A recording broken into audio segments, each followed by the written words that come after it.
नमस्कार दोस्तों। आज मुझे आपके साथ दो खबरें शेयर करनी है और उन दो खबरों पर थोड़ी थोड़ी बातचीत करेंगे। पहली खबर है अल्ताफ हुसैन को लेकर। अल्ताफ हुसैन आप नाम जानते होंगे, अगर नहीं जानते तो मैं बता देता हूं। अल्ताफ हुसैन पाकिस्तान के एक नेता हैं जिनकी पार्टी का नाम है MQM, और इस वक्त वो लंदन में एग्जाइल में जी रहे हैं। उन्होंने पाकिस्तान छोड़ दिया था। पाकिस्तान की फौज के जुल्म के कारण उनको देश से भागना पड़ा। उन्होंने क्या कहा है? उन्होंने मोदी जी से गुहार लगाई है, मोदी जी प्लीज हमको बचा लीजिए। इस पर थोड़ी बात करेंगे, उन्होंने ऐसा क्यों कहा, डिटेल बात करेंगे। इसके अलावा हम मोहम्मद यूनुस पर बात करेंगे। मोहम्मद यूनुस जो कि बांग्लादेश के केयरटेकर प्राइम मिनिस्टर हैं, तथाकथित तौर पर बताया यह जा रहा है कि देश में इतनी उथल पुथल है, लोग सड़कों पर हैं और मोहम्मद यूनुस गायब हैं। खबरें इस तरह की आ रही हैं कि मोहम्मद यूनुस देश छोड़कर भाग गए हैं। आइए अब पहले बात करते हैं अल्ताफ हुसैन के बारे में। उससे पहले मैं आपसे एक छोटी सी रिक्वेस्ट करूंगा कि दोस्तों, अगर आप मेरे चैनल पर नए हैं तो चैनल को सब्सक्राइब कर लीजिए और इस वीडियो को लाइक कीजिएगा ज़्यादा से ज़्यादा, और चैनल को सब्सक्राइब करना मत भूलिएगा और दोस्तों में शेयर भी कीजिएगा। मुझे आपके समर्थन की, आपके सपोर्ट की सख्त ज़रूरत है, इसलिए मेरे चैनल को आप देखिए और इस वीडियो को पूरा देखिएगा, आपसे ये रिक्वेस्ट है। तो दोस्तों, अल्ताफ हुसैन एक बहुत बड़ी, एक मकबूल शख्सियत पाकिस्तान की थी। और मैं थोड़ा अल्ताफ हुसैन के बारे में बता देता हूँ। अल्ताफ हुसैन बेसिकली अभी तो मोदी जी से ये कह रहे हैं कि जो पाकिस्तान जो बंटवारा हुआ था भारत और पाकिस्तान का 1947 में, उसके बाद जो यूपी और बिहार से जो लोग वहां गए थे उनको मुहाजिर कहा जाता है और उनके साथ वहां दोयम दर्जे का बर्ताव होता है। पाकिस्तान की फौज उनके साथ लगातार नाइंसाफियां कर रही है। इसलिए अल्ताफ हुसैन ने कहा है कि आप मुहाजिर जो वहां बसे हुए हैं, जो भारत से गए हैं, आप उनकी भी हिफाजत के लिए कुछ कीजिए। तो मैं अल्ताफ हुसैन के बारे में थोड़ा बता देता हूँ। अल्ताफ हुसैन बेसिकली जब भारत और पाकिस्तान का बंटवारा हुआ था उस वक्त उनका परिवार पाकिस्तान चला गया था और अल्ताफ हुसैन उस वक्त 8 साल के थे। ये मैं आपको डिटेल बता रहा हूँ। ये अल्ताफ हुसैन है। पहले मैं आपको स्क्रीन पर ला रहा हूँ इस खबर को, आप सोचिए, अब देखिए इसको। ये है अल्ताफ हुसैन। अल्ताफ हुसैन ये है, ये ठीक। अखबारों में जो खबरें छपी हैं उनमें मैं हेडिंग नवभारत टाइम्स में कहा है कि भारत से आए मुहाजिर मुसलमानों को बचा लो पीएम मोदी जी, कराची के नेता अल्ताफ हुसैन ने कहा। ये इस तरह से प्रभात खबर और आज तक, नवभारत टाइम्स और हिंदुस्तान हिंदी, ये खबर है इसमें छपी हुई, जिसमें अल्ताफ हुसैन के बारे में कहा गया है। अल्ताफ हुसैन ने प्रधानमंत्री मोदी से गुहार लगाई है कि आप मुहाजिरों की मदद कीजिए जो पाकिस्तान में जुल्म सह रहे हैं बरसों से, पार्टीशन के बाद से ही। तो जैसे कि मैंने आपको बताया कि अल्ताफ हुसैन क्या है। अल्ताफ हुसैन एक उत्तर प्रदेश के रहने वाले, और उत्तर प्रदेश में भी उनका ताल्लुक आगरा से था। आगरा जहां ताजमहल है वहां अल्ताफ हुसैन और उनका परिवार आगरा के राजा की मंडी रेलवे स्टेशन के पास एक कॉलोनी है, मकबूल मंजिल उनके उनके उनके अपार्टमेंट का नाम हुआ करता था उस समय, जहां वो रहते थे। मकबूल मंजिल में वो रहते थे। और अल्ताफ हुसैन के पिता सिराज हुसैन, वो आगरा के राजा की मंडी रेलवे स्टेशन में सहायक स्टेशन मास्टर थे।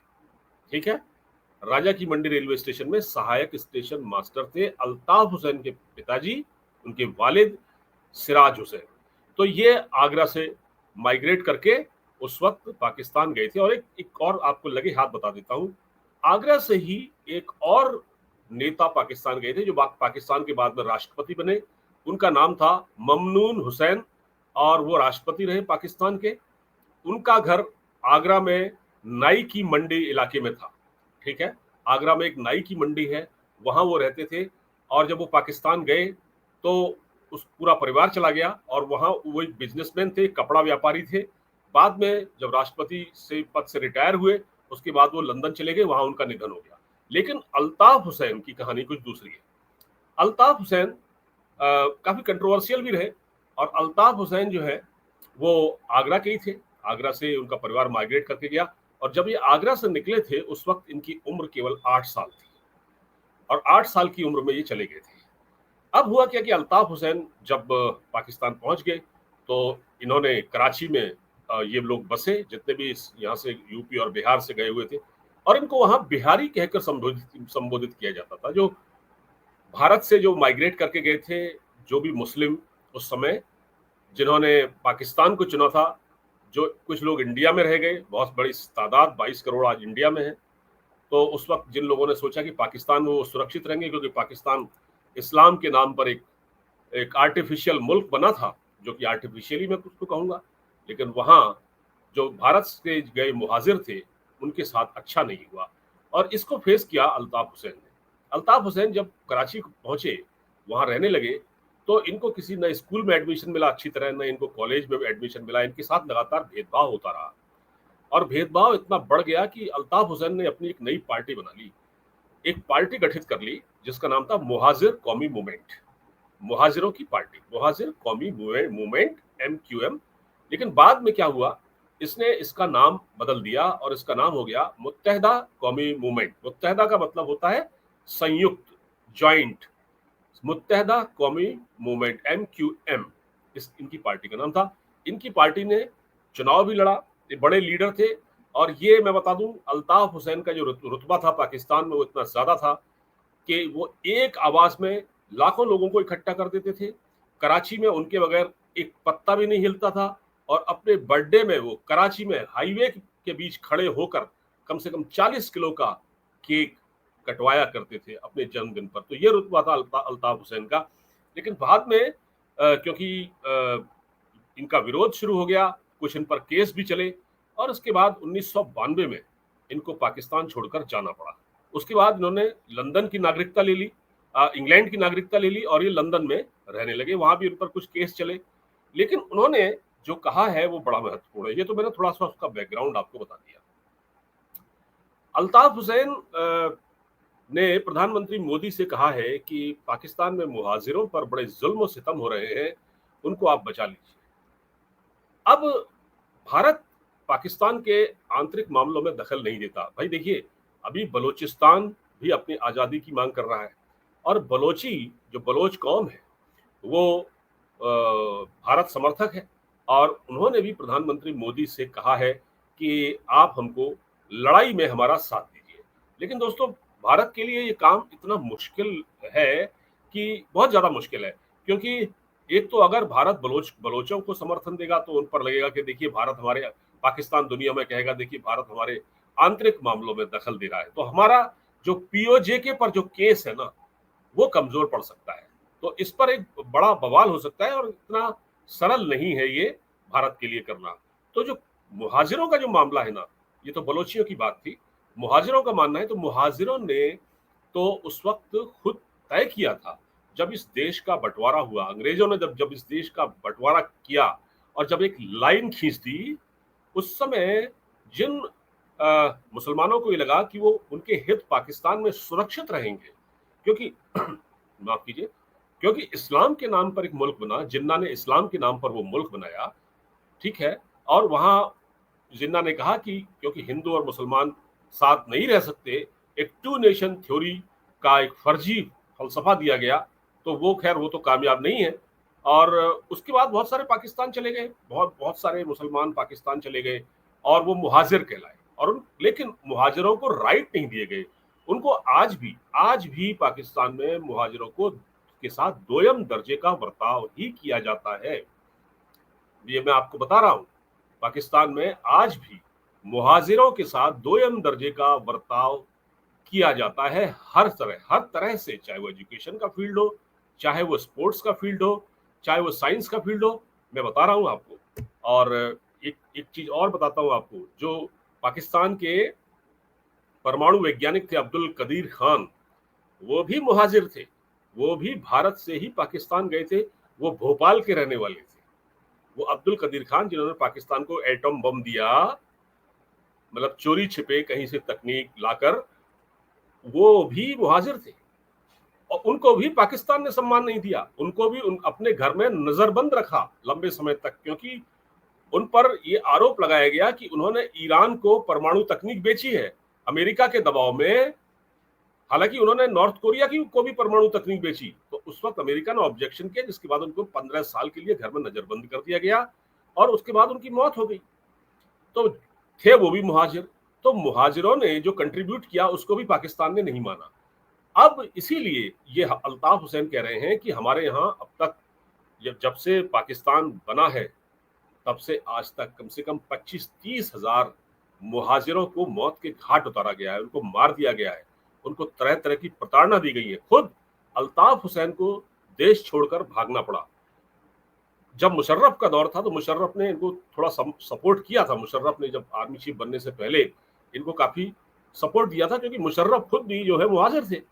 वो भी तो इंडिया ही से गए थे, नई दिल्ली में नाहर वाली हवेली में, चांदनी चौक में उनका घर था, जो कौन सा नाहर वाली हवेली, उसमें वो रहते थे, वही पैदा हुए थे। तो मुशर्रफ ने इनको सपोर्ट किया था अल्ताफ हुसैन को, और उन पर आरोप भी लगे थे। उसके बाद खैर अल्ताफ हुसैन को प्रताड़ना सहनी पड़ी, कई बार उन्होंने कोड़े खाए और उन जेल में भी बंद रहे। उसके बाद उनको देश छोड़ना पड़ा। तो जो मुहाजिरों की जो बदतर स्थिति पाकिस्तान में है, उसके कारण, उसको देखते हुए अल्ताफ हुसैन ने भारत सरकार से कहा है कि वो हमारा साथ दें और जो मुहाजिर हैं उनकी हिफाजत करें, उनके लिए कुछ करें। लेकिन भारत के लिए इतना ही सरल नहीं है। और एक बात मैं आपको और बताता हूं, एक बार इंडिया टुडे कॉन्क्लेव में भी अल्ताफ हुसैन आए थे और उन्होंने फिर यहाँ दिल्ली में, उसके बाद वो दिल्ली नहीं, उसके बाद वो आए नहीं यहाँ। और उन्होंने ये भी कहा कि अल्ताफ हुसैन ने ये भी कहा है कि टू नेशन थ्योरी, जिसको पाकिस्तान रटता रहता है, पाकिस्तान के आर्मी चीफ ने भी टू नेशन थ्योरी का जिक्र किया था ना ओवरसीज पाकिस्तानियों के सामने, और कहा था कि हिंदू और मुसलमान साथ नहीं रह सकते, दो और मुसलमान एक बेहतर कौम है, हम ज्यादा अच्छे हैं। तो इस तरह से वो भेदभाव उन्होंने जो खुलेआम कहा, एक आर्मी चीफ को इस शोभा तो नहीं देता, खैर अब वो फील्ड मार्शल बन चुके हैं सो कॉल्ड।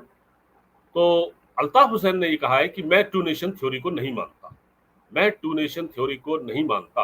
और एक बार अल्ताफ हुसैन ने प्रधानमंत्री मोदी से यह भी कहा था कि वो भारत में राजनीतिक शरण चाहते हैं, लेकिन उस पर भारत ने ध्यान नहीं दिया, क्योंकि भारत की अपनी कुछ नीतियां हैं। अब जहां तक मुहाजिरों की हिफाजत का सवाल है, तो वो भारत क्या कर सकता है इसमें? भारत तो बलोचियों के लिए कुछ नहीं कर पा रहा है अभी तक, सिवाय मोरल सपोर्ट के वो बलोचियों के लिए कुछ नहीं कर पा रहा है। तो पाकिस्तान में जो मुहाजिर है या जो सिंधी हैं, जैसे सिंधु देश की मांग उठ रही है, आप देखिए सिंधु देश को लेकर कितने वहां दंगे फसाद हो रहे हैं पाकिस्तान में, बलोचों के बाद फिर सिंधियों ने मोर्चा खोल दिया है। लेकिन भारत वहां भी इंटरफेयर नहीं कर सकता, क्योंकि उनका वो आंतरिक मामला है। अब ये कहते हैं आपने बांग्लादेश को तो आजाद कराया था, बांग्लादेश, लेकिन वो सिचुएशन थोड़ा अलग थी। बांग्लादेश से हमारा बॉर्डर लगता है और वहां इन्फिल्ट्रेशन हो रही थी उस समय, और उसको रोकना था, इसलिए भारत को मजबूरन बांग्लादेश में इंटरफेयर करना पड़ा। उस वक्त बांग्लादेश को आजाद कराने के अलावा भारत के पास कोई और दूसरा ऑप्शन नहीं था। तो इस समय जो अल्ताफ हुसैन मांग कर रहे हैं, उनकी मांग अपनी जगह हो सकती है, लेकिन भारत के लिए इतना सरल नहीं है, क्योंकि जो लोग उस वक्त पाकिस्तान गए थे वो अपनी मर्जी से गए थे, उनको किसी ने भेजा नहीं था। तो अब जैसे अभी हैं, जिस हालत में है, वो उनको वहां पर सहन करना पड़ेगा। तो ये थोड़ी सी बातचीत मैंने आपसे की अल्ताफ हुसैन के बारे में। अब आते हैं मोहम्मद यूनिस पर। मोहम्मद यूनिस के खिलाफ एक लगातार आक्रोश बढ़ता जा रहा है और सड़कों पर है लोग। बेगम खालिदा जिया की पार्टी बीएनपी भी प्रदर्शन कर रही है। इसी तरह से यूनुस से मांग की जा रही है कि वो जल्द से जल्द चुनाव कराएं बांग्लादेश में, लेकिन चुनाव नहीं कराना चाहते यूनुस। उल्टे वो जो बांग्लादेश में जो चुनाव आयोग है, इलेक्शन कमीशन, वो उसके खिलाफ ही एक्शन लेने में तुल गए। और इस वक्त आर्मी चीफ जो कमरुज्जमा है बांग्लादेश के, और उनके बीच में, यानी मोहम्मद यूनुस के बीच में तलवारें खिंची हुई है। तो जो कमरुज्जमा है वो ये कह रहे हैं कि आप चुनाव कराइए, आप आए इसलिए थे, आप चुनाव कराइए। लेकिन ये जो मोहम्मद यूनुस है वो चुनाव कराने को तैयारी नहीं है, क्योंकि उनको पता है कि उनको इस चुनावों का कोई फायदा नहीं होगा और वो देश में स्टेबिलिटी तक नहीं ला पाए हैं। अभी पिछले दिनों उन्होंने कहा था कि मैं देश में जो हिंदू हैं मैं उनकी रक्षा करूंगा, हिंदुओं का भी ख्याल उनको अचानक आ गया, क्योंकि इतने दबाव में है ना। जिस व्यक्ति ने हिंदुओं के मंदिरों पर हमला करवाया हो, वो अब कह रहा है कि हम हिंदुओं की सहायता करेंगे, हम हिंदू हमारे अपने हैं। तो अब कैसे आपको याद आ गई? तो कमरुज्जमा भी जो आर्मी चीफ है, उनके और उनके बीच में, जो मोहम्मद यूनिस के बीच में तकरार बहुत ज्यादा बढ़ गई है। और ऐसा हो सकता है कि वहां पर मिलिट्री कू कर सकती है वहां पर, और इनको हटा सकती है। और अभी ये पता चला है कि मोहम्मद यूनुस देश से बाहर है, वो देश में दिखाई नहीं दे रहे हैं। तो जो यूथ है वहाँ का, जो जो स्टूडेंट्स हैं बांग्लादेश के, जिन्होंने कि वहाँ पर शेख हसीना को हटाने के लिए बीड़ा उठाया था, वो भी अब समझ चुके हैं कि इनको यहाँ कुछ करना नहीं है। वो तो आए थे यहाँ चुनाव कराने के लिए भाई। वो यूथ जो सोच रही थी कि वो तो ठगी गई ना, वो सड़कों पे आई और उसने इतना बड़ा वहां रिवोल्ट कर दिया, शेख हसीना को जाना पड़ा। उसको लगा कि अब नए सिरे से चुनाव होंगे, कुछ हमको भी हासिल होगा। लेकिन उनको तो कुछ मिला ही नहीं, उनको तो बाबा जी का ठुल्लू मिला आता है। क्योंकि वहां तो सिर्फ दंगे फसाद हो रहे हैं, अराजकता है, नौकरियां जा रही हैं, कानून नाम की कोई चीज नहीं है, अदालतें अपना काम नहीं कर पा रही हैं। और मोहम्मद यूनुस अ, जाके अमेरिका की गोद में बैठे हैं, या वो चाइना की गोद में बैठे हैं। और उन्होंने एक वहां पर एक वो प्रोजेक्ट साइन कर दिया था। उस प्रोजेक्ट से जो चीन से जो कॉरिडोर बनना है, उस प्रोजेक्ट पर चीन के साथ वो साइन करके आ गए। अब उससे क्या हो रहा है कि जो इन्फिल्ट्रेशन बढ़ सकती है, आर्मी चीफ इसके लिए तैयार नहीं है। और इसी को लेकर दोनों के बीच टकराव हो रहा है। बल्कि कहा यह जा रहा है कि यूनिस जो है वो अगले साल 26 अगस्त तक चुनाव कराना चाहते हैं। मतलब इस तरह से 26 दिसंबर, हाँ, अगर अगले साल चुनाव कराना चाहते हैं। तो क्यों भाई, अभी आप चुनाव कराना क्यों नहीं चाहते? देश में हालात बेकाबू हो रहे हैं। लोग पूछ रहे हैं इनके साथ कि भाई आप आए तो यहाँ चुनाव कराने के लिए थे, लेकिन आप तो यहाँ सत्ता का सुख भोग रहे हैं। कभी आप फ्रांस जाते हैं, कभी आप अमेरिका चले जाते हैं, कभी आप चाइना चले जाते हैं, कभी कहीं चले जाते हैं। अब कर क्या रहे हैं? तो देश की सिचुएशन बांग्लादेश की लगातार खराब हो रही है। और वहां पर मुझे लगता है कि अगर ये बात न बनी, तो वहां पर बहुत कुछ उलटफेर बांग्लादेश की सत्ता में हो सकता है। मोहम्मद यूनुस को बहुत जल्द कुछ न कुछ करना पड़ेगा, और नहीं करेंगे तो उनको जाना पड़ेगा। और बहरहाल दोस्तों, ये वीडियो आपको कैसा लगा, इस पर अपनी राय दीजिएगा। चैनल को सब्सक्राइब कीजिएगा, और मेरे वीडियो को ज़्यादा से ज़्यादा शेयर करें, और इस चैनल की रीच बढ़ाने में आप हमारी मदद करें। नमस्कार।